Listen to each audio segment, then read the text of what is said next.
beginning was the Big Bang. We are told that 13 to 20 billion years ago, everything that makes up the universe as we know it was spontaneously created out of nothing through an unimaginably violent explosion. But did it really happen as we are told? A growing number of astronomers doubt it and are showing why. This is their story, the story of the universe.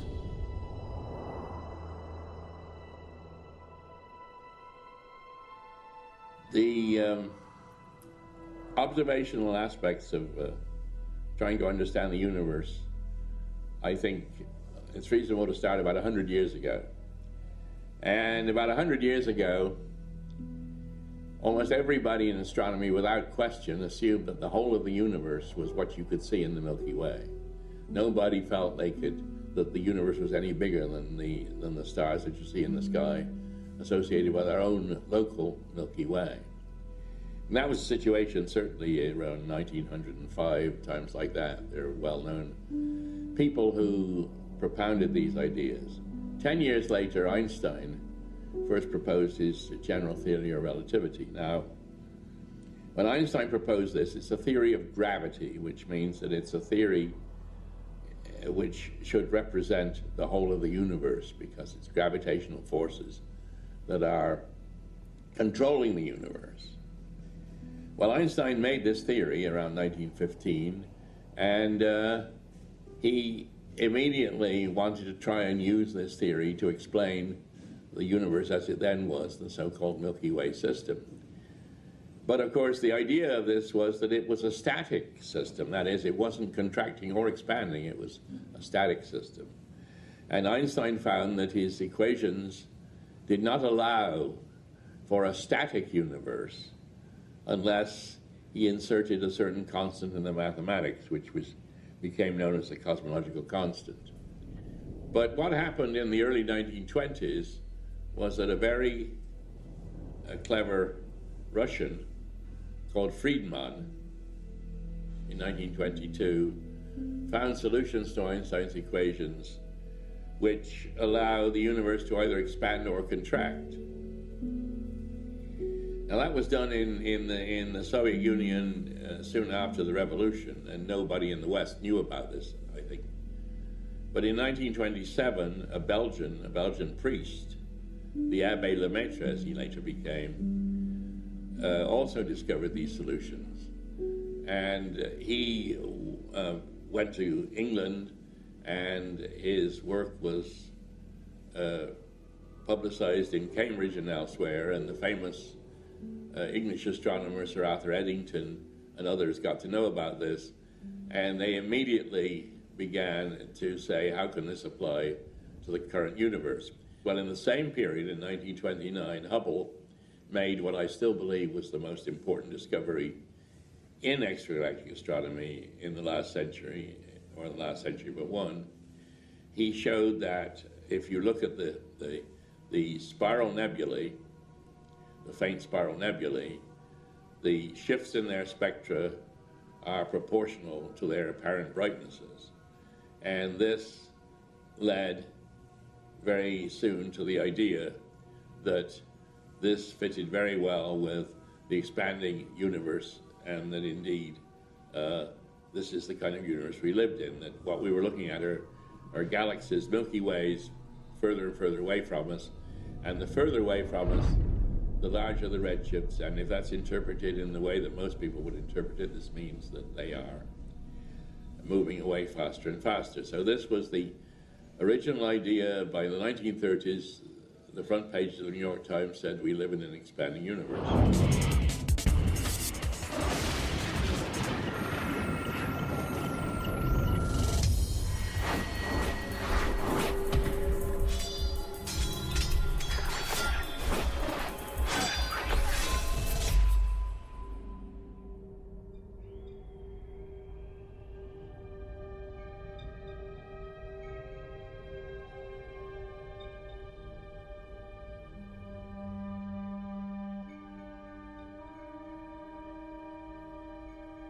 When Hubble made his great discovery, it was for galaxies like our own Milky Way galaxy, and they all followed the same rule. that the fainter they are, the larger their redshift. In other words, the faster they are moving away from us. This is known as the Hubble law and directly led to the expanding universe theories. But in the 1960s, there was a new discovery, the quasi-stellar objects, often referred to as quasars. They appear as star-like points on the sky, frequently blue in color, and they have very, very large redshifts, implying that they are at huge distances from the Earth, at the very boundaries of the observable universe. Some astronomers soon found that a vast number of these strange new objects populated the regions around spiral galaxies, and were not only observable with radio telescopes, but were optical and X-ray sources as well. There were two properties of the quasars that were difficult for astronomers to understand using the expanding universe theory. The first was that if one plotted their apparent brightness against their redshifts, as one does for galaxies, one gets an unexpected scatter on the diagram, instead of the smooth curve made by the same plot done for galaxies. This seems to indicate that the quasars do not follow the Hubble law as do most other objects, and that there is no direct indication that they are actually at their proposed redshift distances. In fact, it is argued that if Hubble had first been given the plots for quasars, he and other astronomers would never have concluded that the universe was expanding. The second property was that quasars are very small, compact objects, sometimes only a light year across. So if quasars are really at their extreme redshift distances, they must then be the brightest and most energetic objects known to astronomers. So energetic, in fact, that untestable, almost metaphysical mechanisms must be applied to explain the phenomena.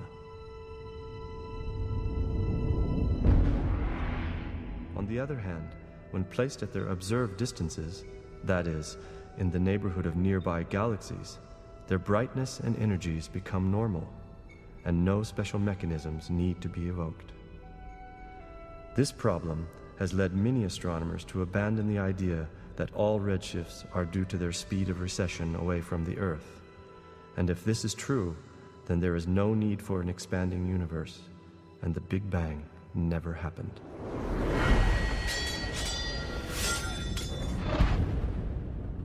The questions arise.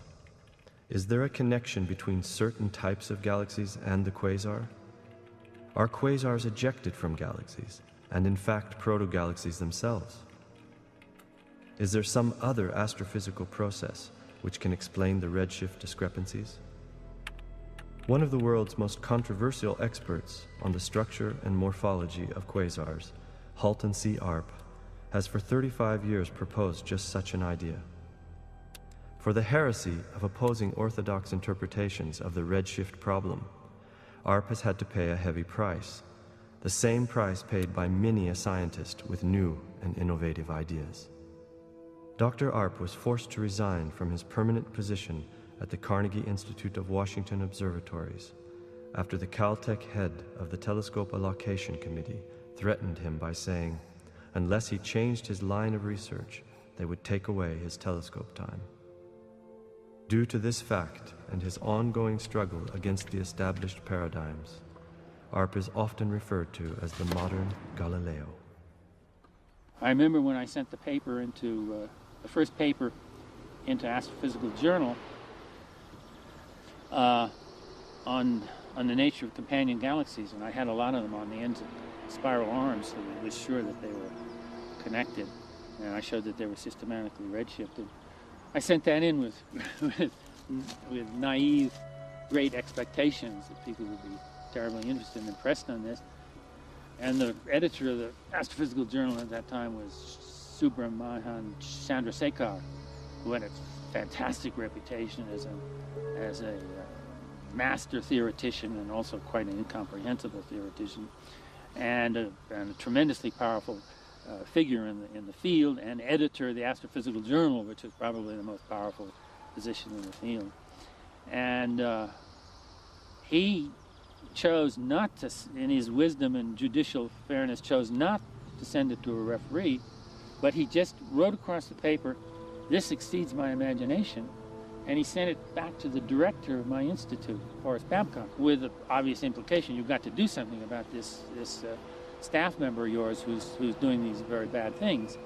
And so Horace called me down in the office one day after this, and I walked in his office, into the director's office, and I saw this paper lying in front of him with Chandrasekhar's scroll across it. And Horace looked at me and said, "Well," he said, "this is just too much, and you're going to have to start looking for another job." And so all I could say to him was, "Well, if you send me that in writing, please send me in writing." And I was waiting in great trepidation for weeks and months to get something in writing, and I finally never did, so I realized that he decided to give me another chance, so to speak. So that was fairly early in the game, and then some years went by, and there was the competition for time, particularly on the 200-inch telescope, was getting more and more heated, and people were saying, "Well, we can't continue to give time to this obviously incorrect and embarrassing research that ARP does." So finally they sent a letter to me from the allocation committee, including a number of the younger members of my institute, saying that unless I changed my line of research, that they would have to take away my telescope time.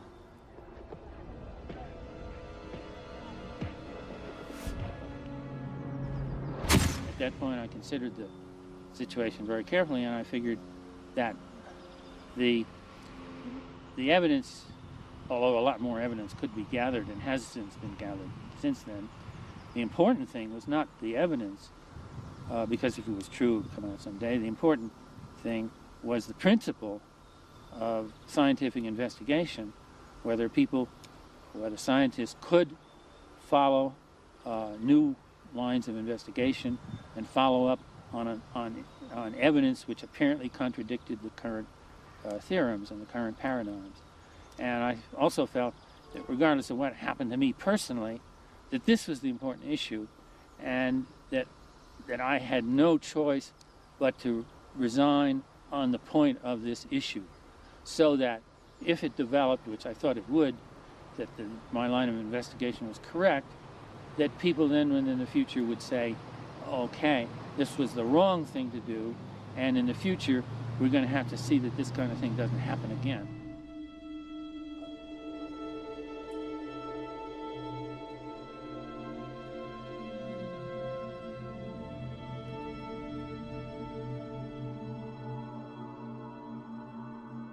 The observers come in now with the belief that we live in a Big Bang universe, and therefore all of their ways of understanding things are tailored to that. And they don't come in with the possibility that our alternative, or any other for that matter, is right, and really do it in an open-minded way. And of course what goes along with that is that observers who would like to test this way find it very hard to get observing time and so on. I mean, this relates to the whole issue of whether the complete lack of balance in the way the observational programs and the funding are conducted. There's no question about that. I don't think that anybody would argue about it. I've always said that the cause of the troubles is the American graduate school.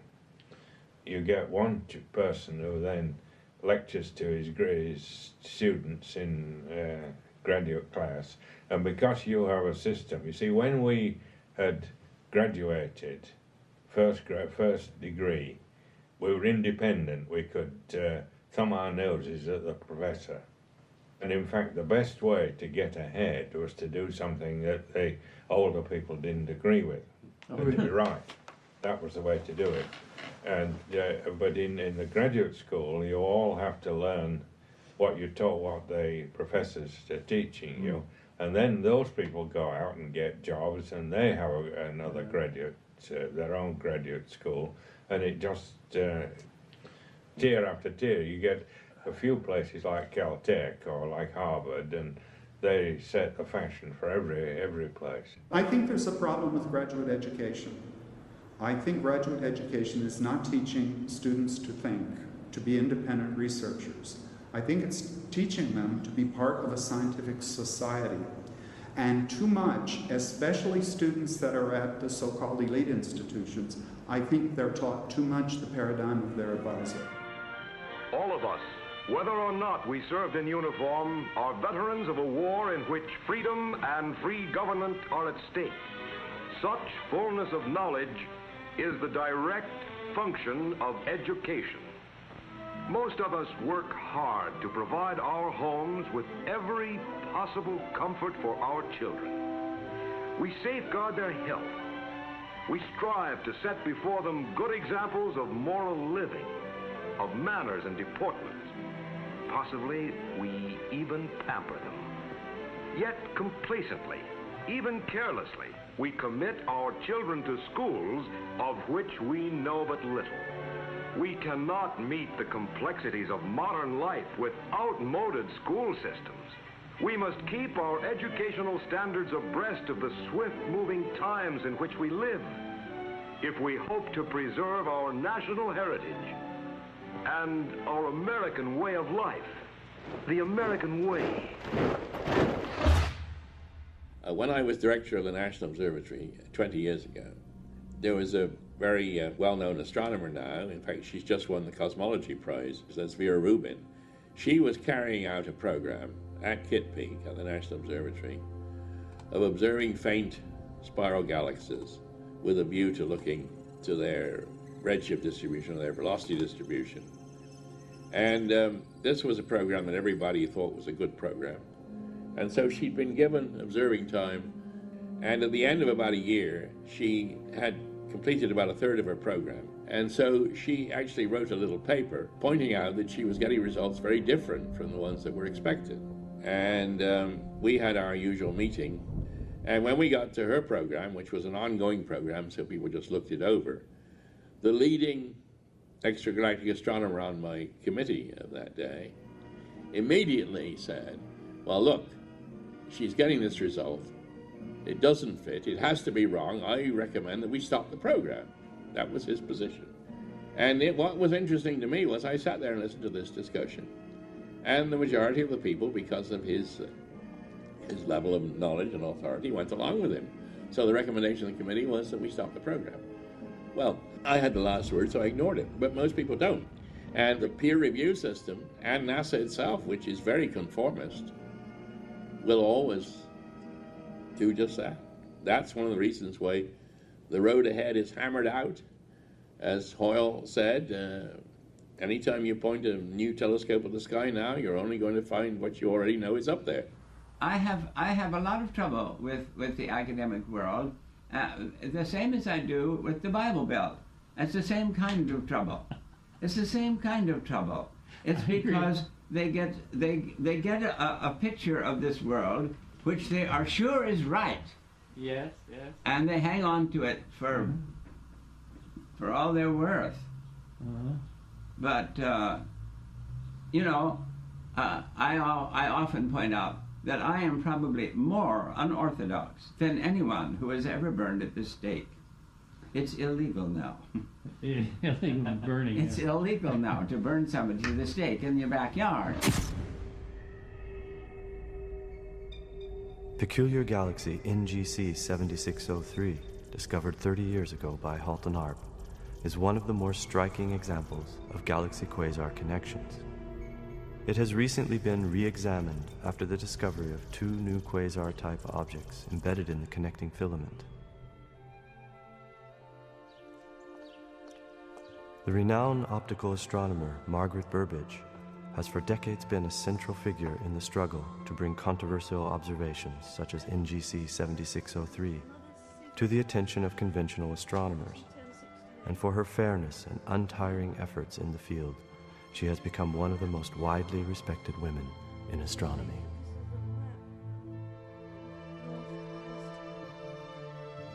There's a very interesting galaxy known as NGC 7603.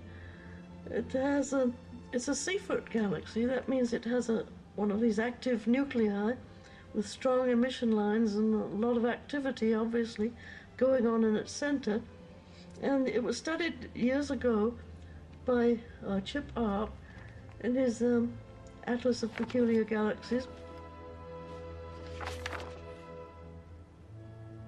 It has a spiral arm that seems to come right outside of the galaxy, trailing right out, and it ends up on a fainter galaxy, but it ends right up as though it's connected the nuclei of the two galaxies.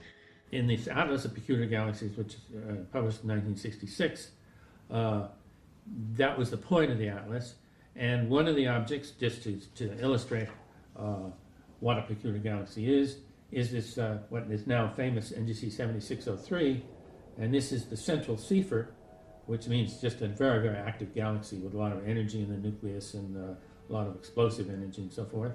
And here is the high redshift companion here, and you see it's joined by a filament, a material. It turns out from the observations that this filament of material is material of the galaxy, gas and dust and stars and so forth. It's been drawn out in the ejection. But the astonishing thing, the controversial matter, is that this galaxy is a much higher redshift than this. Now, NGC 7603 has one redshift of about 8,000 kilometers a second, and the other galaxy has a much larger redshift. So how can they be connected?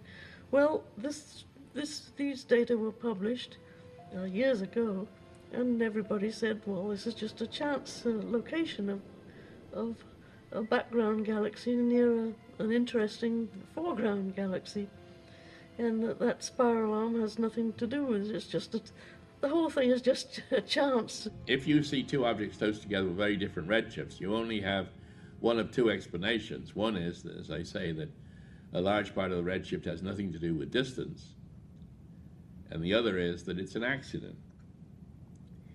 So the real issue that you come down to is how frequently do you expect to see accidents? If you look carefully at the pictures that were taken of this field, you will notice two faint stellar objects that are in that spiral arm.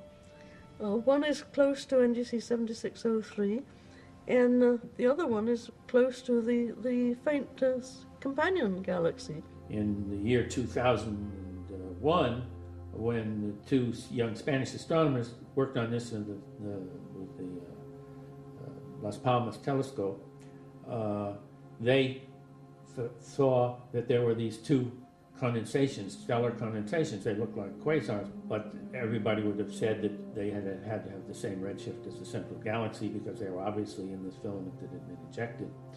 What they found was that each of these objects had a much higher redshift, and that the filament itself had the same redshift and spectral composition as the galaxy from which it was ejected. And they got some spectra using what's called the Nordic Optical Telescope in the Canary Islands on La Palma. It's not a very large telescope, but they got some excellent data, and they got spectra of these two faint objects, one by 7603 and one by the companion galaxy, and believe it or not, they showed that both of them were quasars. Not very high redshift quasars, but definite quasars. We have two of these quasars. Now this one will turn out to be quite blue, but it's a very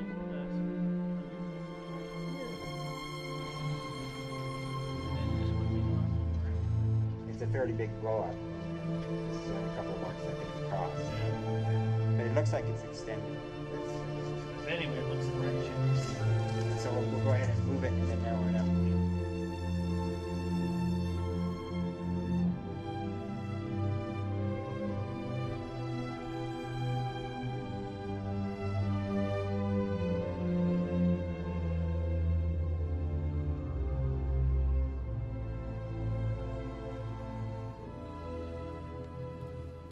The chance to have many quasars around a galaxy as a background objects.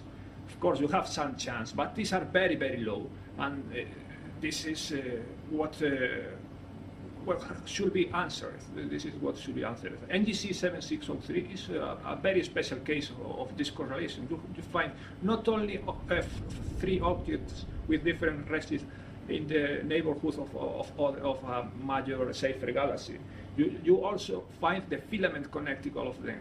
So this is more important because the probability to have all these objects, not only in the neighborhood, but exactly in the filament is extremely low. The galaxy, which is an active galaxy, 2 low redshift quasars, and another galaxy with twice the redshifts. In other words, you had 4 objects all connected together, apparently, by a luminosity, by a luminous bridge, each with a different redshift. Now that, I would say, is pretty conclusive evidence for the existence of non-cosmological redshifts.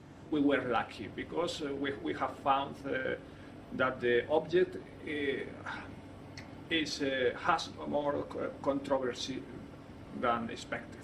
If in the past Chip Art thought, and Barbies and other people that have dedicated some effort to research this object, if they thought that there were 2 objects connected by a filament with different redshift, now we have discovered that there are 4 objects all connected by the same filament and all of them with very different redshifts. So the Doppler redshift area is discovered. I think they have to look at it, and I think it's one of the most striking results that we have available. How they can make sense of it other than saying that these objects, that these redshifts of connected objects that are the same, more or less the same distance from us, that these redshifts have non-cosmological components to them. The topic of the anomalous redshift is very important for most of the areas related with cosmology and extragalactic astronomy nowadays. If we assume, as it is done nowadays, that all the redshifts are pointing the distance of the galaxy or the quasar or whatever, of course the results will be very different than assuming the other thing, that the redshifts are due to other reasons. The distance of the quasars and the galaxies will be different, the energies involved in the process will be very different, so a lot of astrophysical processes will have to change. Conclusive evidence that the expanding universe was not correct, and that the redshift distance law was not correct, and that we had to have some way of creating new galaxies with high redshifts. It is normally argued that the Big Bang, for instance, the Big Bang cosmology, is against the anomalous redshift question. And of course, the Big Bang theory is the most important theory that we have nowadays to explain all that we know about cosmology, which is not too much, in my opinion. There's a large body of work going on, observational work, theoretical work, which is based on the assumption that quasars are at their cosmological distances. If it turns out seriously that we're right, then all that work is in vain. We don't know anything like as much as we think we do by saying that the quasars are far away. And that's another huge problem for people to face up to.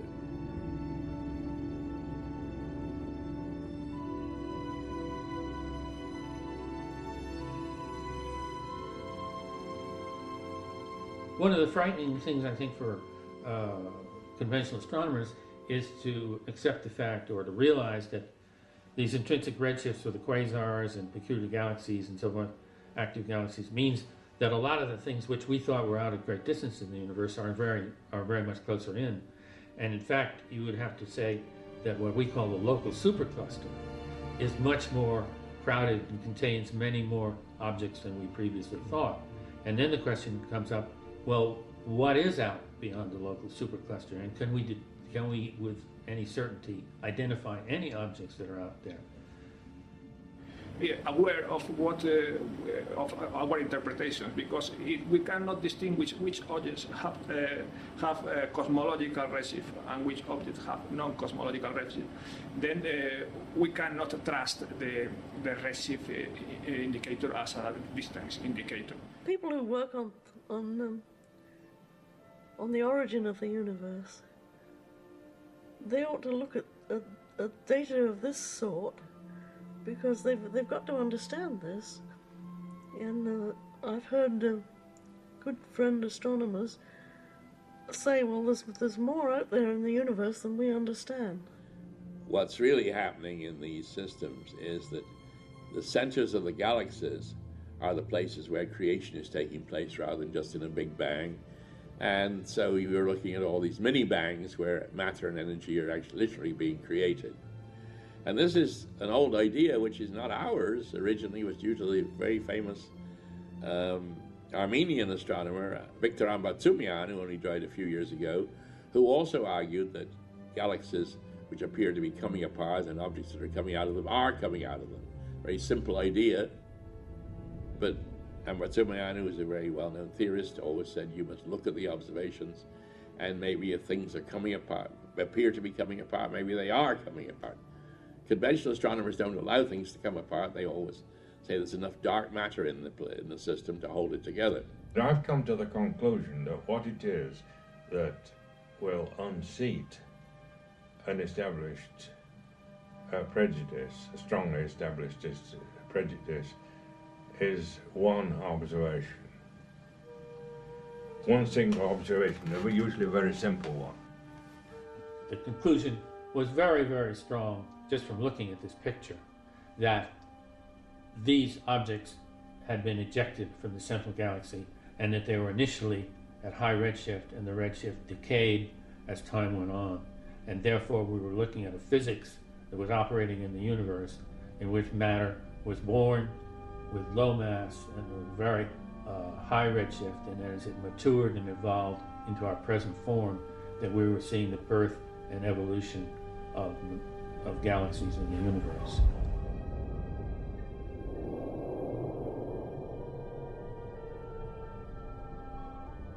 If protoquasars ejected from the nucleus of active galaxies themselves evolve into new, younger galaxies, astrophysicists must find experimentally and observationally the mechanisms which describe this phenomena. One model explains that the protoquasars are ejected, trapped in the galaxy's extreme magnetic field, aligned along the spiral arms, thus explaining the torn, disturbed features often observed in the galactic medium, and the frequent appearance of high redshift companion galaxies attached by filaments to a lower redshift parent galaxy.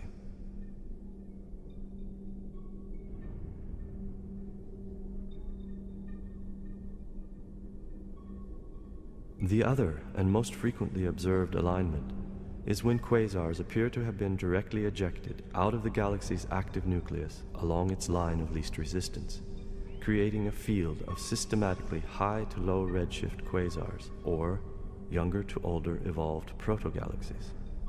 This is exemplified in innumerable systems like the one around the galaxy quasar field of NGC 3516. If one disregards the proposed redshift distance to these objects, observation clearly points to ejection as a likely explanation for their close vicinity to the central galaxies around which they are found. These results, though preliminary, are promising developments which may lead the way to new and exciting insights in cosmology. One of the best and earliest of the really controversial things was a Seafoot galaxy known as NGC 4319, which Chip Arp discovered that it has a protrusion coming out in the south direction from one of its spiral arms, and ending up on another galaxy known as Markarian. And people have tried to explain it away in all kinds of ways, and then tried to take false pictures to show that it's not there. But I've seen the good pictures, which were the first really good pictures were taken by Jack Sulentic. NGC 4319 was part of some work that I did in the early 80s when I was a young astronomer, a young faculty member, and people were coming up to me and saying, oh, I've written a paper to show that what Chip Arp has done is wrong. There were at least 3 famous papers right around 79, 80, 81, and it took about 5 minutes to look at these papers to see that they they were flawed. And one of them was a paper that claimed to show no connection between NGC 4319 and the quasar Markarian 205. So at that time, I had the opportunity to work at JPL using the new image processing facilities that had been developed for the Voyager program, in fact. And it took 1 hour's effort to show that there was some kind of a luminous feature between those two objects. I don't know what it is, but there's no question that there is a luminous feature, and it cannot be dismissed in the ways that it was dismissed in the early 80s. Suddenly there appeared press releases from Space Telescope Science Institute, which was the research arm of NASA's Hubble Space Telescope. And this press release said that they were not connected, and it gave a Hubble Space Telescope picture. It was not very deep, and you could just see two objects and no connection between them. And in this press release, then they said that this proved that there was no contradiction with the current expanding universe paradigm. No connection between the two objects. So I looked at their picture, then I downloaded it, and it took me 5 minutes to show that it's still there. Now, I don't know what it is, but I think you face up to the existence of the feature, and then you consider conventional and unconventional explanations. But I was really surprised that they felt it necessary to issue a press release saying, it's not there, it's not real. When it's the same thing we saw 20 years ago. But it's hard to get people to look at this because they don't understand it. You see, it's again the non-cosmological redshifts.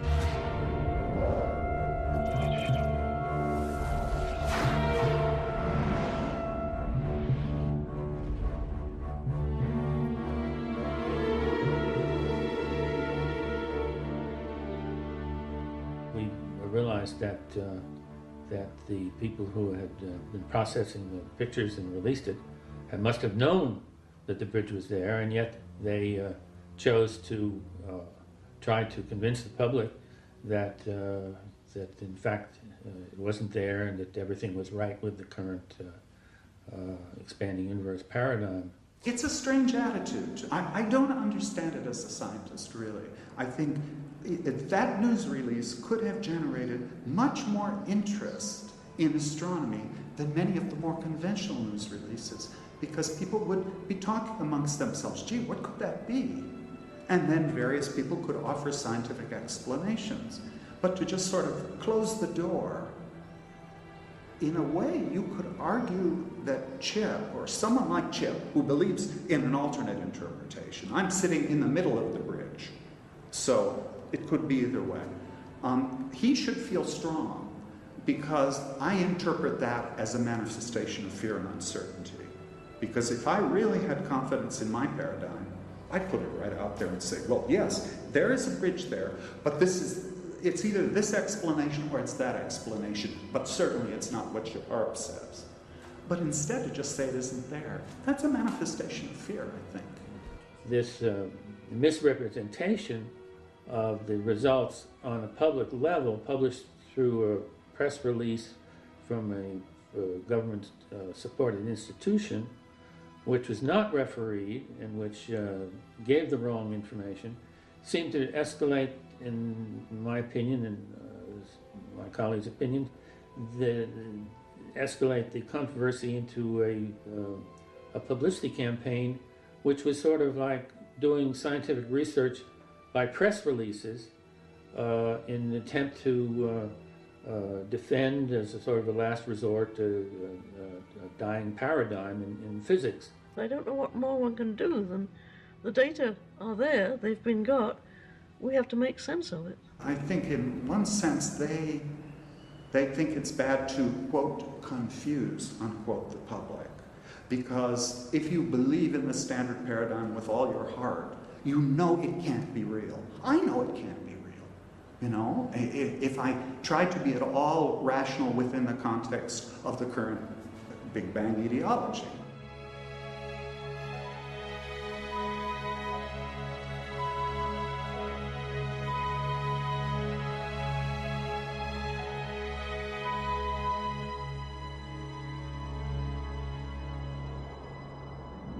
So if you have a cosmological theory that actually starts somewhere.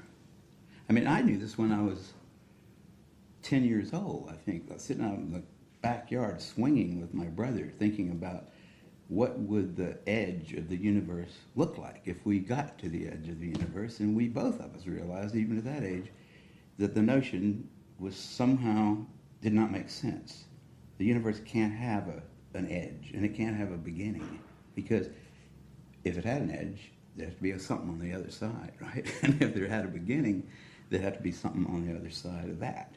And somehow cosmology, a satisfying philosophical cosmology to me would have to start with that notion that it was always this way and it always will be this way. There's all kinds of things happening in there, but somehow the basic laws of nature are such that this exists. Of course, this is astrophysics, this is science, and everything can be refuted. You have an explanation, you can produce an opposite explanation, so not everything is not so simple. The theoreticians ought to be really looking at this theoretical problem, and the observers ought to be gathering much more data of the sort that we get. But I think they're all a little scared because it's an unpopular subject. They're worried about their jobs, and they're worried about getting moving on up the ladder. You know, if they're postdocs. A young person in academia cannot afford to go against the Big Bang. He'd immediately lose his position, tenure. Tenure, yeah. As I said last night. And so there is this difficulty. You can't expect him to do that. Don't collaborate with Chip Arp, or don't collaborate with Geoffrey, because if you do that, you will have problems to get a position in such a place. I received such a blackmail. When I was a student, I was naive. And when I saw the chance to work with Chip Arp, he sent me a letter. This is 30 years ago, in fact. Good heavens, I hate to even think that it's 30 years ago. And warning me now that you may find some people put off by an association with me. And I didn't even understand what he was talking about. I thought, I'm just trying, we're just looking for the truth, aren't we? We're just investigating other areas, alternatives. But I found, indeed, that it was not this way, and that there was a great deal of hostility. In my opinion, even if we are wrong, I'm not saying that we are right or anybody is right. From an observational point of view, we have a very peculiar object. So, and this peculiar object deserves some further research. This is what we need. And the interpretations are free and are to be discussed. Now we're entering the realm of cosmology, and it is here that religion, philosophy, metaphysics, and science all meet.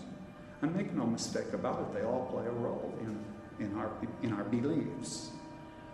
The amount of data that we actually have to support any particular model is small. It's mostly consistency arguments. We can argue that the 3-degree microwave background radiation, yes, it can be explained within a Big Bang context, but I believe Fred Hoyle and Jan Harlekar and Jack Burbidge have suggested an alternate explanation. And I'm sure we could find 10 more if the need were felt. But strangely enough, it's not.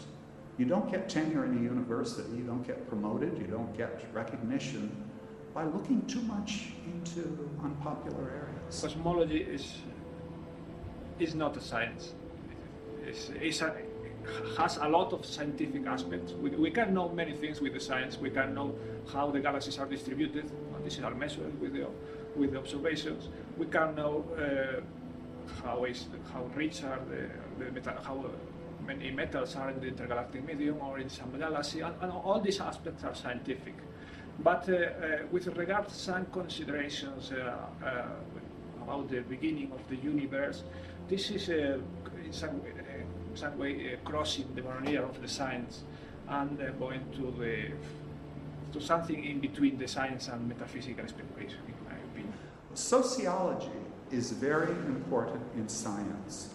People are in groups and gangs and cliques and clusters, and of course that enforces conformity. You want to be one of the boys, dare I say, one of the girls. It's the same after all. And so you tend to think alike. The longer you're together, the more you will think alike. I remember one famous group once, I asked them, how do you resolve disagreements amongst yourselves? And the reply was, we vote. And I thought, what a strange thing to do in science. Vote? I would think the best thing is that all 7 of you disagree. But there's a feeling that creates chaos.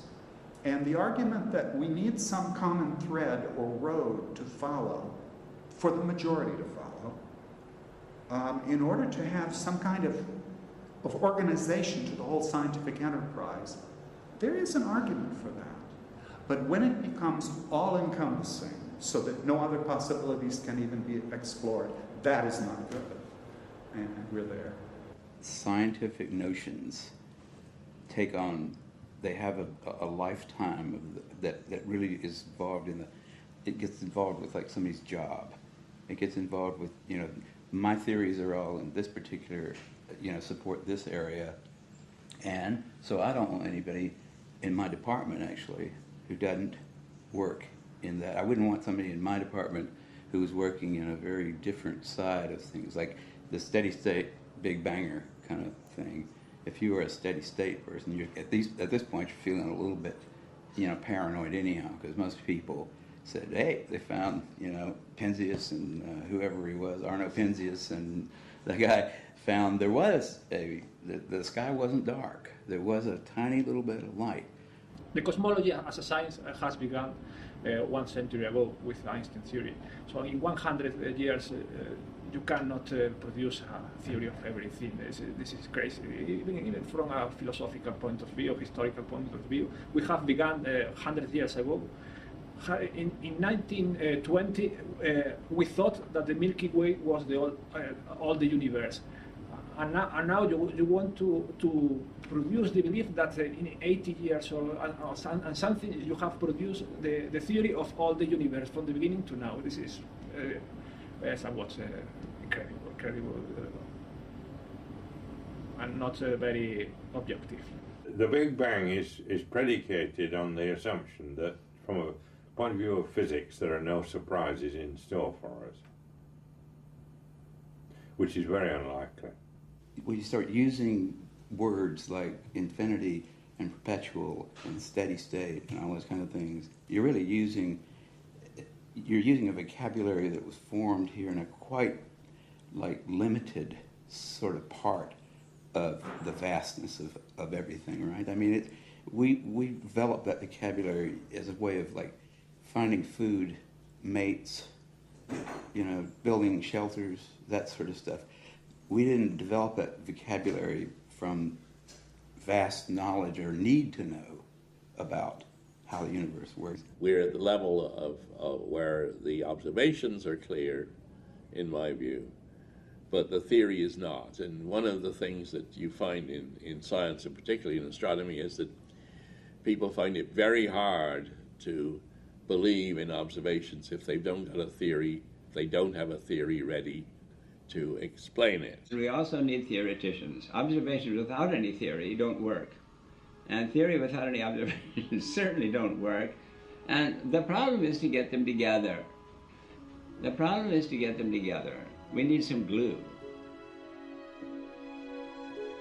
To anybody with an open mind, that should really prove the case that that quasars are associated with galaxies at much ordinary kind of redshifts, while the quasars have higher redshifts. Therefore, they must part of the redshift must be non-cosmological, not to do with the expansion of the universe. Because I'm always thinking, if we can only be more rigorous, they will believe us. But I was wrong. I was very naive. It's got nothing to do with that. The rolling of the Big Bang, it's largely been determined by the way people seized upon these ideas, and there's been tremendous amount of propaganda making claims that here we see everything happening and this has to be right. The people that are in that field treat it like a religion. And not very objective. The reaction of the Orthodox astronomers to this idea is that it violates the Big Bang assumption, the Big Bang hypothesis, and therefore it cannot be true. The amateurs tend to be more broad-minded than the people who have to earn their keep by being narrow-minded. I got it. Was this worked out by somebody, or was it, did it just happen by chance? Which is really the same thing as saying, did the universe happen by chance? And I have to say, when I look at it, it doesn't look to me at all like chance.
Imagine if every puzzle on Earth was solved, every why that we have pondered but could not answer for all our trying be mastered. Imagine if we all, God's ways, could clearly understand. Will this be reality, or is it just myth?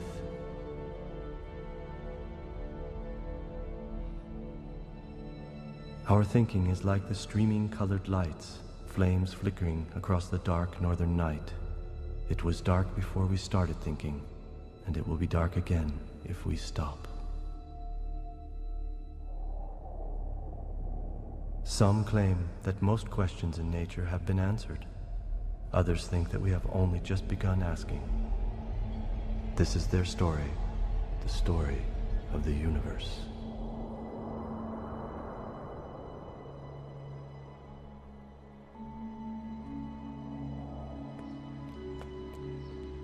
Plasmas are found virtually everywhere. They're found in solid state matters at very low temperatures. A flame of a match, a fluorescent light is a plasma. Fire in your fireplace is a plasma. The aurora obviously is a plasma. The sun and all of the stars are a plasma. Lightning is a plasma. In fact, 99.999%, as Alfvén used to say, of all observable matter in the universe is matter in the plasma state.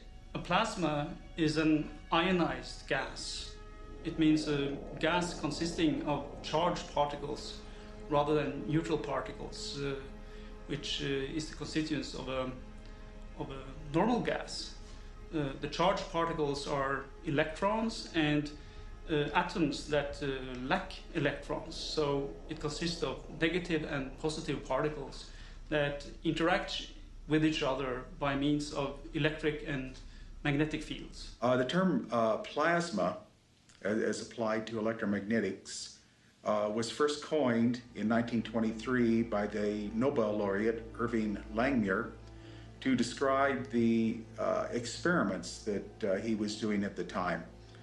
Basically, plasma consists of charged particles, the electrons and the ions or protons that we know in nature. It can also include charged dust. And in Irving Langmuir's experiments with the charged particles, he noted that they acted almost in a lifelike manner. They tended to develop cells. They acted very much in a way that indicated that they might somehow be related to life. And for that reason, he borrowed the term plasma from the blood plasma. A plasma is like a society of individuals where all the individuals are interacting with each other through complex interactions like media, newspapers, television, and so on. And the normal gas is like a society where the individuals simply basically don't interact or interact at very short distances, very local communities. The first effort to understand how plasma functions in the universe, to understand the plasma universe, was Christian Birkeland, who at the end of the 19th century wanted to understand what is the nature of the aurora. Birkeland ble interessert I nordlyset I begynnelsen av 1890-årene, og grunnen til det var utvilsomt at han arbeidet med katodestrålerør. Et katodestrålerør, det et vakuumkammer hvor man har satt på en spenning. Når lufttrykket blir lavt nok, så går det en strøm igjennom. På Birkelands tid visste man ikke at det gikk en strøm, for man kjente ikke elektronene. Men allikevel så trakk han en analogi mellom disse katodestrålerørene og det som foregikk på sola. At this time, people were studying, for the first time, the nature of electrons. And you had, for example, the development of the cathode ray tube. The cathode ray tube we're familiar with. This is what powers our computers and our television screens. You have electrons accelerated, smashing into phosphorescent atoms in the screen and producing light. Allerede før den tid så mente Birkeland at dette måtte være noe som var analogt med det som skjedde mellom sol og jord. At det gikk katodestråler ut fra solflekkene og traff da jorda og skapte nordlyset. Denne sammenhengen mellom sol og jord, den hadde ligget der en stund, fordi man visste at når det skjedde store eksplosjoner på sola, for eksempel den I 1859, som var aldeles voldsom, så fikk man en stor magnetisk storm etterpå. Og utifra det så trådte Birkeland den slutning at sol og jord på denne måten hang sammen, og at det var katodestrålene som laget dette. At det også da måtte være en elektrisk spenning mellom sol og jord som sendte disse strålene. Birkeland reasoned that this might be exactly what's happening with the aurora. He basically felt that electrons coming from the sun would be channeled by the Earth's magnetic field into the atmosphere, where they would hit the atoms in the atmosphere, creating the fluorescent glow of the aurora. Og der kommer det som den store idé han får, at strømmene kommer utenfra, fra sola, går ned langs magnetfeltet, kortsluttes I den øvre del av atmosfæren og går ut igjen langs magnetfeltet. Dette var en helt ny måte å tenke på, og det forbandt jorda med universet. he wasn't content with just looking at this theoretically. He wanted to look at it experimentally as well. So he built a scale model of the Earth as a magnet, which he called a torella, which was a metal sphere with a magnet inside. And he put it in a vacuum chamber, and he basically modeled the system of the aurora in the Earth's magnetic field.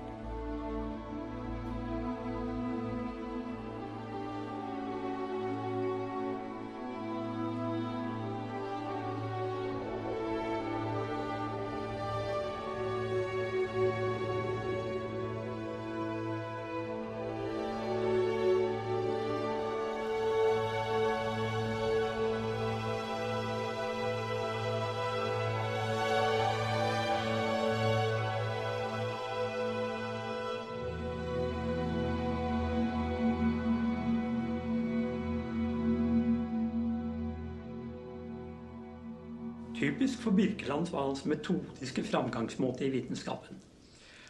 Han angrep problemet med sol-jord-forholdene av mange forskjellige metoder.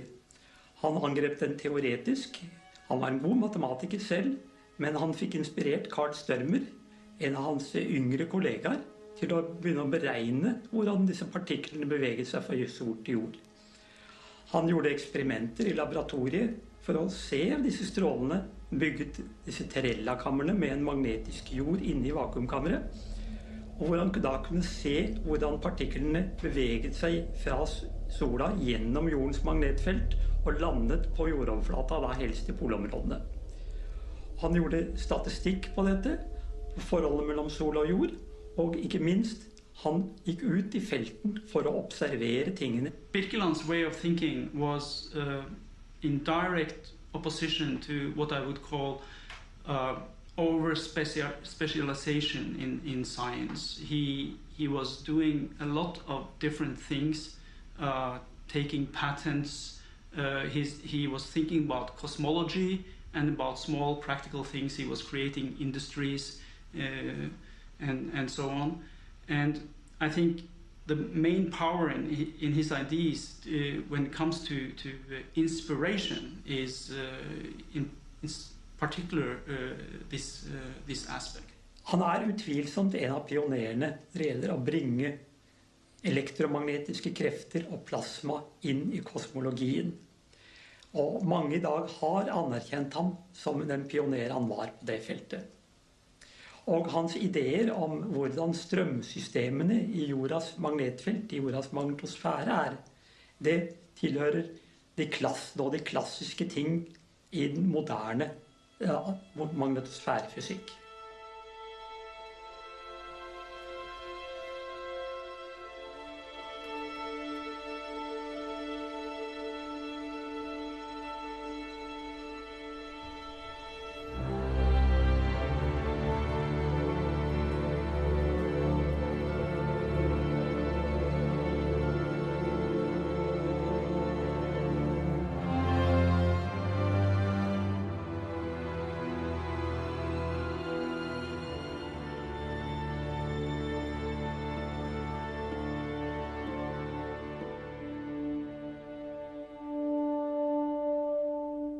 After his death, this whole approach of seeing the universe, as Birkeland put it, as filled with all sorts of charged electrical particles, basically fell away.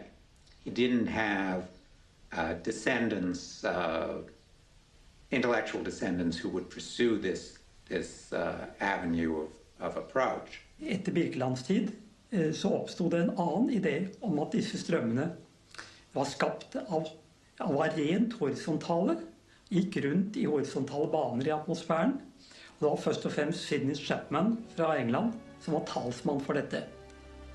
Han tilhørte de som var rene teoretikere, hadde ikke gjort noen observasjoner selv. Chapman's approach, which is similar to that of many of the Big Bang theorists today, was to take a purely mathematical approach and say, what is the simplest way to express phenomena mathematically? And basically, let's try and fit the phenomena into that simplest mathematical expression. Well, he found that it was very difficult to precisely define the sort of mathematical three-dimensional currents that Berkelen had hypothesized. Remember, this is long before the development of computers. So he found that the easiest mathematical representation was if the currents were all confined to a sphere that extended little beyond the Earth's atmosphere. And therefore he started to model things on this model, which completely contradicted the idea that these currents flowed from the sun and were trapped in the three-dimensional structure of the Earth's magnetic field. Etter sin død i Tokyo i 1917 ble Birkeland stort sett glemt, også i den vitenskapelige verden. Men han må utvilsomt ha inspirert noen. Han var en inspirerende person. Han skapte aktivitet omkring seg. Han sprudlet av nye ideer, og han inspirerte sine medarbeidere.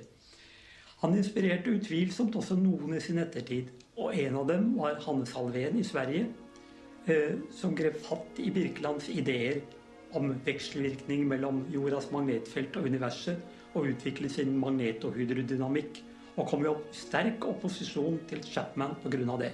Hannes Alfvén simply felt very much in spirit with Birkeland in this respect. Hannes Alfvén was an engineer from the start, and he liked to think about everything as an engineer and not in very abstract terms. And he realized that it would be impossible for electrons alone to flow from the sun to the Earth. It had to be plasma flowing, because if the sun gave out a flow of electrons, eventually it would become positively charged, and that would prevent the flow from continuing. So his theory was that there were ejections of plasma from the sun. When these blobs of plasma hit the Earth's magnetic field, they would distort it. And if the distortion was enough, you would have things called magnetic storms. It took many years before Alfvén's work in this area was recognized. And the main reason is that his work was so simple and so obvious that even the brightest people did not really realize the impact what he was doing. He also developed at this time a more elaborated theory of how the electric currents concentrate themselves. Because of course when you look at the aurora, it isn't just a continuous glow. It's this fine sheet of filaments. And these filaments, Alfvén knew, occurred because of what's called the pinch effect, which is if you have currents flowing through a plasma, any plasma, the currents produce magnetic fields. The magnetic fields interact with the currents in such a way that currents are attracted to each other. So if you start out with an even distribution of current, the current will filament.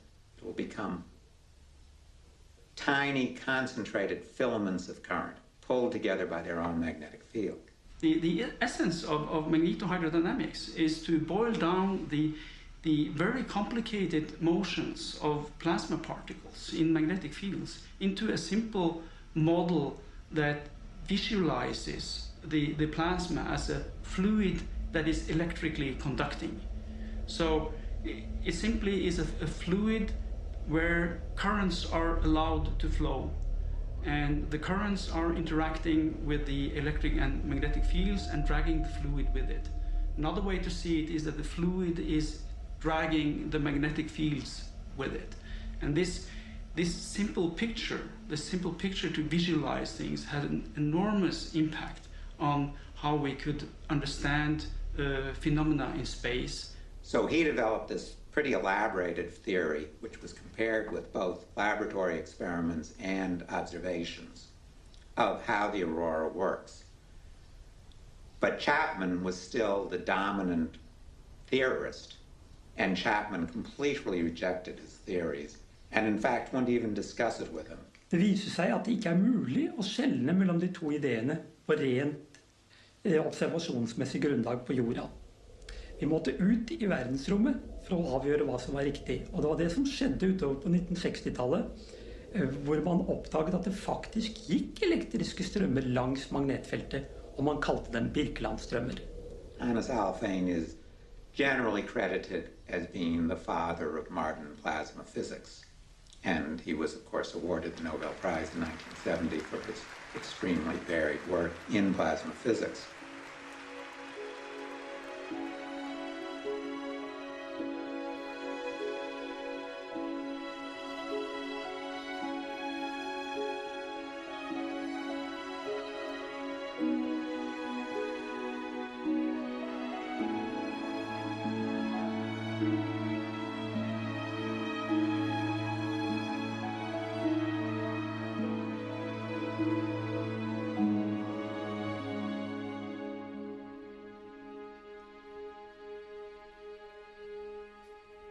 Now, by the time that satellites and space probes had begun to demonstrate that Alfvén and Feldhammer's and his colleagues' ideas about currents flowing through the solar system were correct, that such currents really did exist, and people began to accept that these currents, much stronger currents during the early days of the solar system, actually had a role in the formation of the solar system, in compressing gas and dust down to form both the sun and the planets. By that time, Alfvén had started to move on to larger scales. Alfvén was very eager on formulating very bold theories for cosmology, and basically rejected the Big Bang model, and in this way came very much in opposition to the mainstream of cosmology. Because he reasoned that if these currents flowing through the solar system could have formed the stars and the planets, then could not have much larger scale currents also be the way that galaxies themselves form.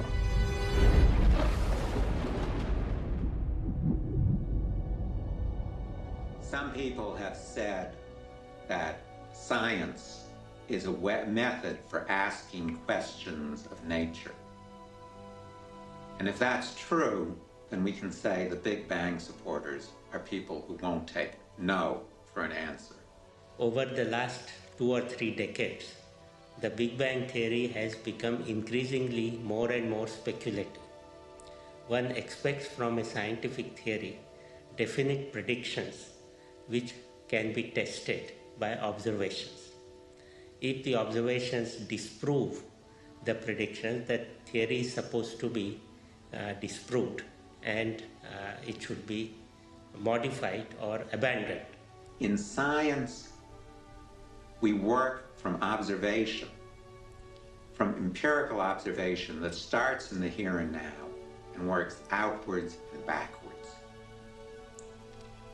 The Big Bang starts from mathematical formulas, deductions, that start from the beginning of the universe and to try and predict it forward. This is the same mathematical approach, mathematical deductive approach, that led 2,000 years ago to the development of the Ptolemaic universe. The universe, of course, which was Earth-centered, with the planets going around the Earth, with the stars in a crystalline sphere.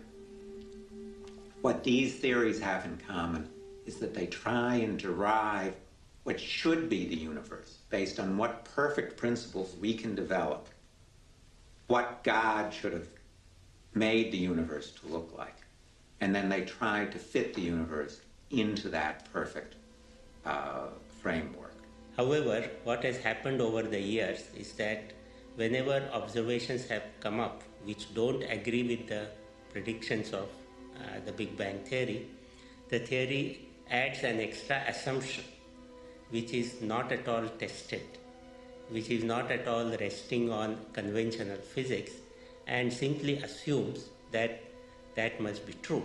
The problem with that is that develops myth, not science. It develops a religious faith in which nothing in the real world, in the observable world, can contradict the faith in this structure, in the Big Bang. This undermines the entire scientific enterprise.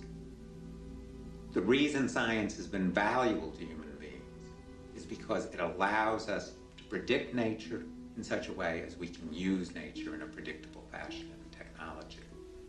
To abandon this approach, which has served us so well, and to go to the idea that we can deduce, we can read the mind of God, as Stephen Hawking says, and deduce from perfect mathematical principles what the universe must be, is to abandon the scientific method.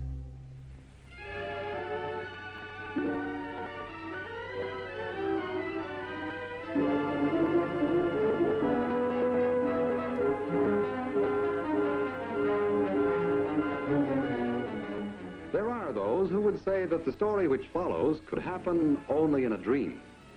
Regardless of where it could happen, this is the way it did happen in this rather strange and out-of-this-world office. Whitey is entrusted with the records of good salesmen. Red, the other kind. Now, it seems that Red and Whitey never see eye to eye on matters. Naturally, this leads to many arguments. I am the door. By me, if any man enter in, he shall be saved. There is only one door to heaven. People would have us believe there are many doors to heaven.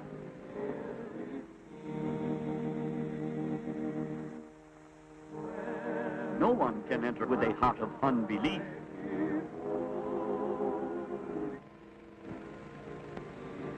Only a heart that believes will have entrance there. I'm going to keep a pretty close watch on these guys. And so will I.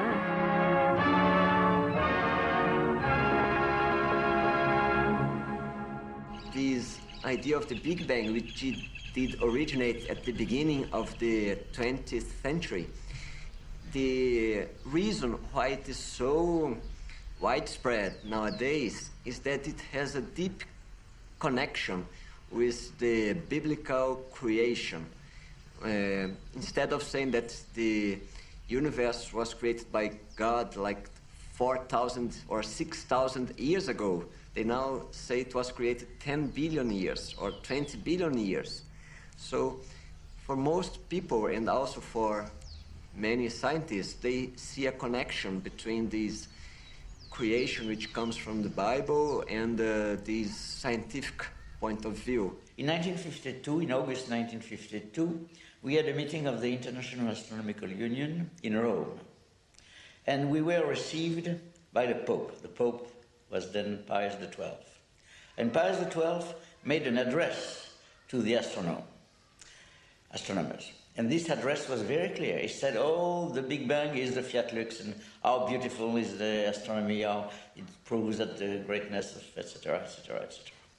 And I've been always sort of an heretic in all that sort of things. I don't believe in any God. And having the Fiat Lux and the Big Bang associated each with the other made me suspicious from the very beginning.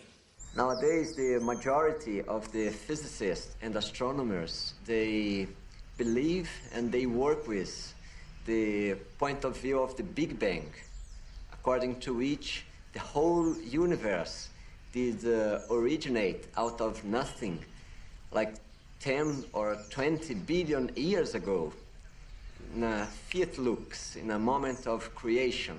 There was nothing before, and then the whole universe did appear and then begin to expand and to grow, and our galaxy, our life came out of this great explosion in the past.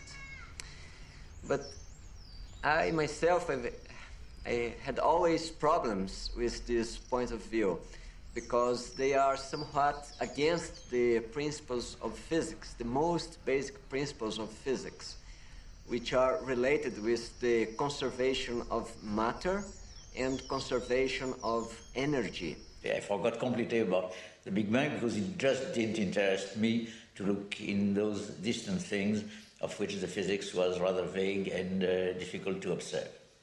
But let's face it, in all the story of astronomy, for years and years and centuries, the progress came from new observations and from confrontation of those new observations with past theories, contradictions, sometimes no contradictions, sometimes just a confirmation, but most often the contradictions led to new progress, to change in the theories. In standard Big Bang cosmology, you have what I call a series of epicycles. The Greeks used to have epicycles, which are known as circles whose centers move on other circles, whose centers move on other circles, in order that they could correctly describe the position of a planet at any given time.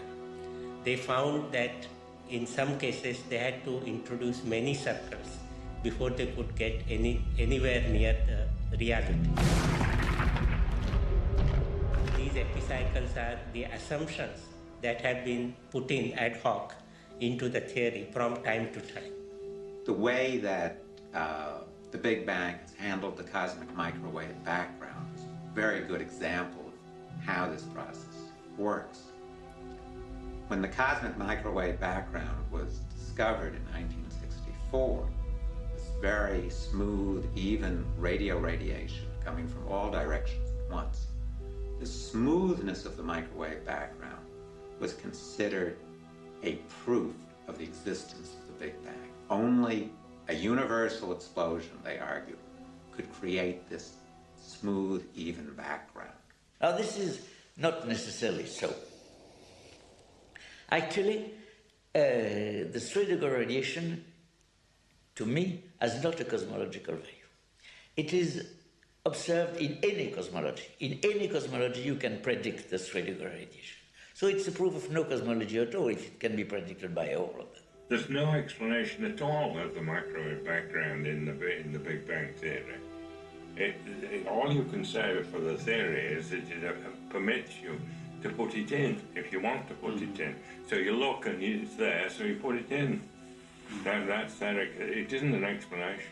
First of all, the temperature of the microwave background, basically the amount of energy, was not what the Big Bang supporters had predicted. They had predicted a much higher temperature. So it was 50 degrees Kelvin that was being compared against the 2 to 5 degrees Kelvin from the steady state universe. Now, this may not sound like much, but in energy density, where we measure the absolute differences, the differences is 4 orders of magnitude, 10 times 10 times 10 times 10 difference. So there is an enormous difference between 50 degrees Kelvin, a rather poor indicator of what is happening in the universe, and 3 degrees Kelvin. When you read the textbooks, they don't tell the whole story. They don't present these figures, 5 greater than 5, 7, 50, and then that they did find 3. So that's very strange how the textbooks, they hide a part of history. And the temperature of the Big Bang proponents was rapidly readjusted from 50 degrees to 3 degrees. But their theory could be adjusted so that the temperature becomes a free variable that it can be just taken as what was observed. We have an observable universe which is made of stars, galaxies that are not very distant, and that's all, because the 3-degree radiation, I would even think that it might be local. Still now. And going beyond that is, I think, a wild extrapolation, whatever it is. And the physics that we could imagine to be existing there is based on nothing, because we have no test for it.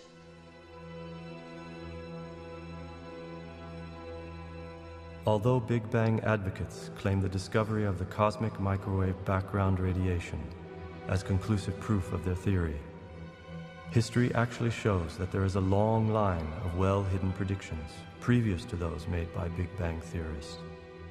Not only were these predictions prior to those of Gamow and associates, but more importantly, they were made without any need for an expanding universe, and with far greater precision. This shows us that observations such as the background temperature of space have no preference for one or another theory, and therefore may not be used as definitive proof of any particular model.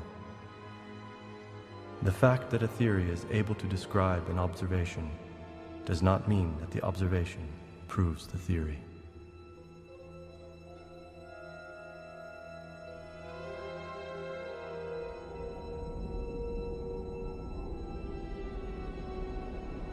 This is Bob Wilson at Bell Laboratories. The noise you're listening to is noise from a radio astronomy receiver on the 20-foot horn reflector antenna.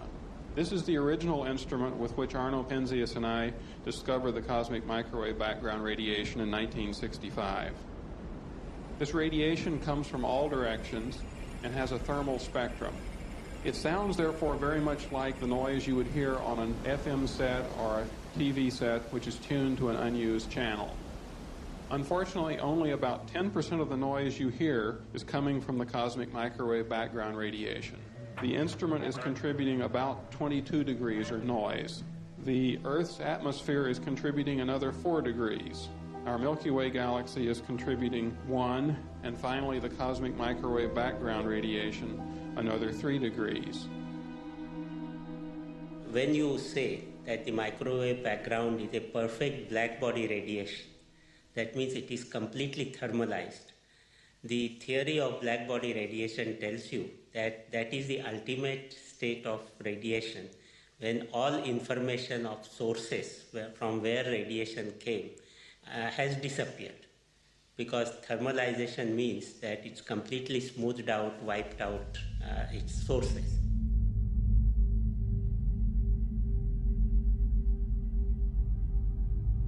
One of the main things that people point to as confirmation of the Big Bang as a valid theory is its predictions of abundance of the light elements. That this confirms that the theory is a good theory.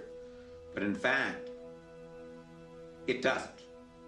In fact, observations clearly contradict this prediction of the Big Bang.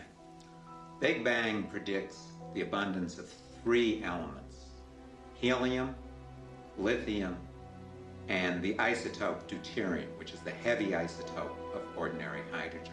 Now, one of the conclusions from this particular hypothesis that you can make deuterium in the Big Bang was that the density of matter in the universe should not exceed a certain value.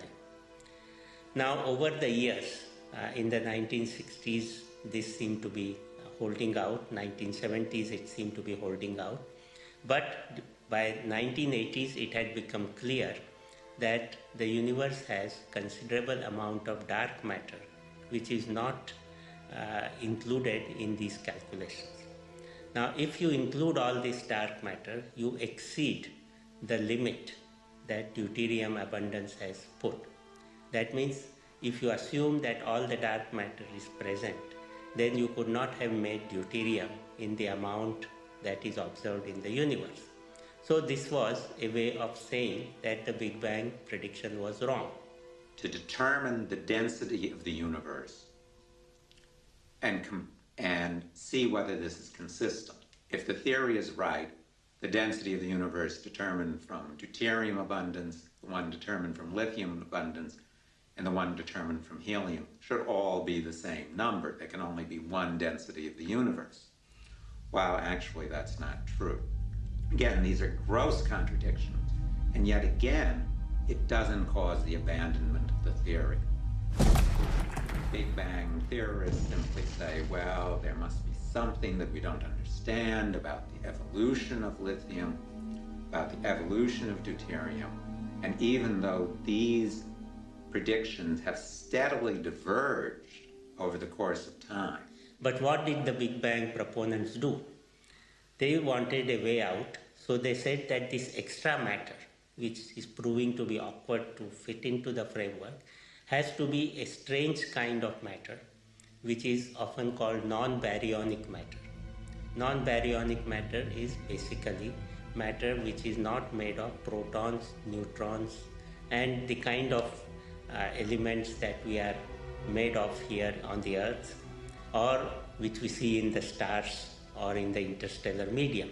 Dark matter. What was dark matter? Dark matter was some matter that we don't understand, we don't know what it's about, we haven't observed it, but it isn't ordinary matter, so it doesn't enter into our equations about the light elements, and we can't see it as stars.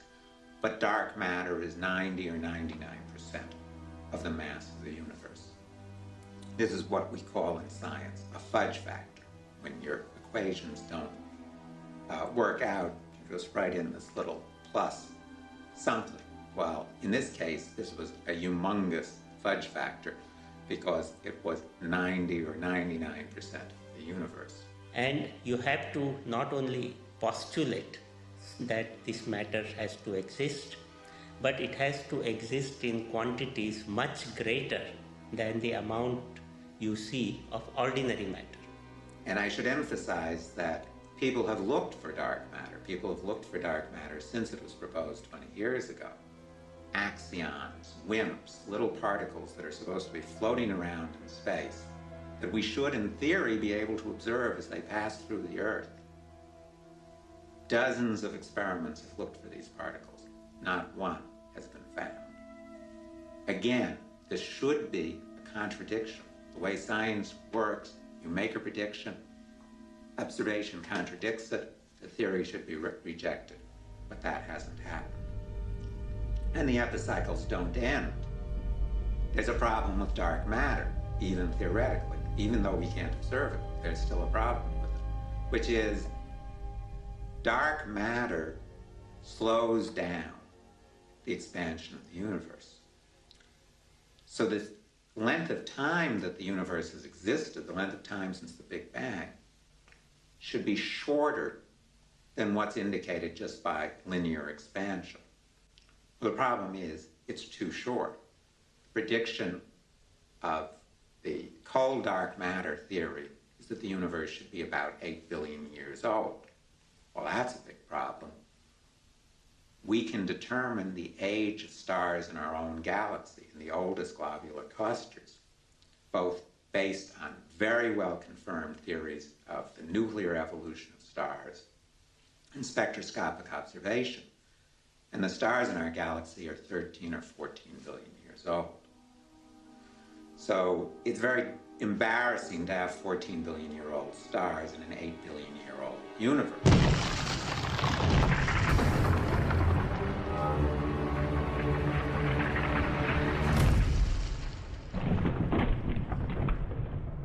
In addition, they went into dark energy.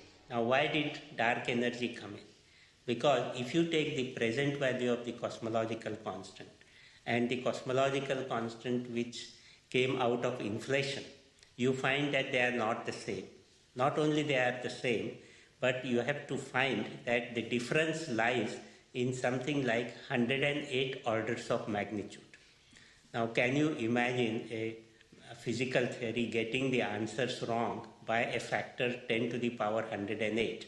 Yet, the Big Bang cosmologists very coolly accept this and simply put in another epicycle by saying that there is a dark energy which has changed over the time by this factor. So we have to accept that. Dark energy is some force, again, unknown on Earth, unpredicted by any theory that we have validation of here on Earth, that causes an acceleration of the expansion of the universe. So as the universe is accelerating, and it's older than appears on the basis of the dark matter theory, and it's 15 billion years old. So we solve the problem of the age of the universe by hypothesizing yet a third completely ad hoc epicycle dark energy. So now we have a universe which is 70% dark energy, 28% dark matter, and only 2% matter that we can observe through our telescopes and here on Earth. Epicycle is being piled onto epicycle. And in the process, what we call the predictive power of the theory is fading away to nothing. One of the most destructive features of the methodology of the Big Bang is that it conveys the idea that only experts can understand the universe. Only people versed in extremely complicated mathematics can understand the universe. That if dark matter, dark energy appear to be incomprehensible or even nonsensical, it's because you don't understand the mathematics of these complex equations. This is, of course, the argument of the emperor's new clothes. If you can't see the emperor's new clothes, then you must be either stupid or incompetent. So this goes on, and we can find that the old Greek tradition of epicycles, which was even adopted by Copernicus and has been continuing in standard Big Bang cosmology. If we go by the history, the Keplerian orbits, which were elliptical orbits, very cleanly and neatly resolved the problem of planets. And the circles upon circles idea had ultimately to crumble down. Now, in the same way, I suspect that the Big Bang theory will collapse under its own weight of assumptions, and a more neat theory, neat interpretation of the universe will emerge.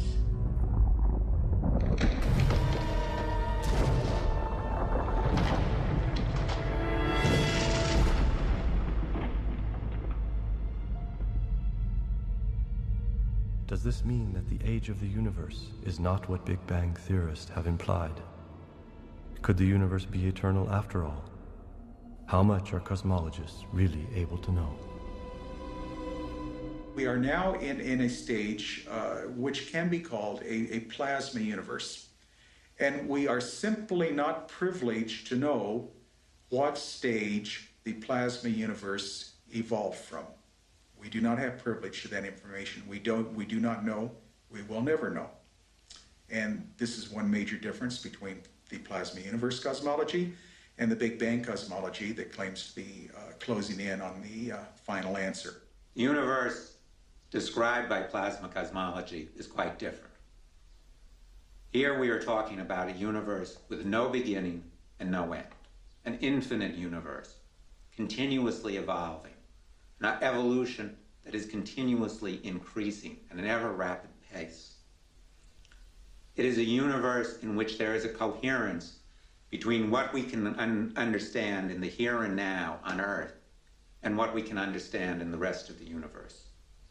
A universe in which there is no real limit to our ability to understand more new phenomena. And a universe in which we can apply what we learn in the universe in present-day technology. The basic difference between plasma and all other forms of matter, that is solid liquids and gases, is that a plasma produces electromagnetic radiation and also tends to filament. So that we would expect in a simulation, which is what we see, in an experiment, which is what we see, we would expect to see throughout the cosmos a filamentary structure that is a spaghetti of currents intertwining the cosmos. We can use plasma theory derived from experiments in the laboratory, from the basic concepts of plasma instabilities, from Maxwell's equations, and from the well-known laws of gravitation, to describe and predict how the structure of the universe came into being and what that structure is.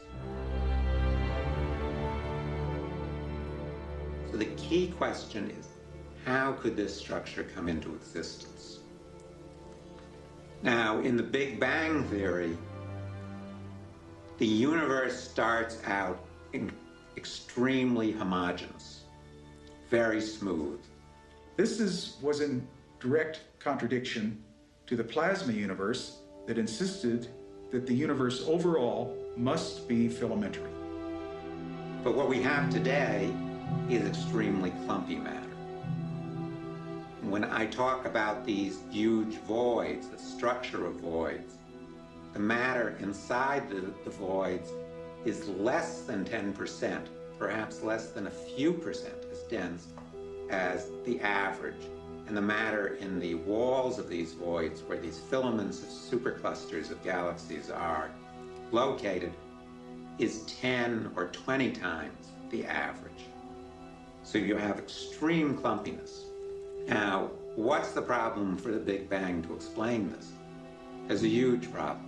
There is not enough time since the Big Bang to form these structures.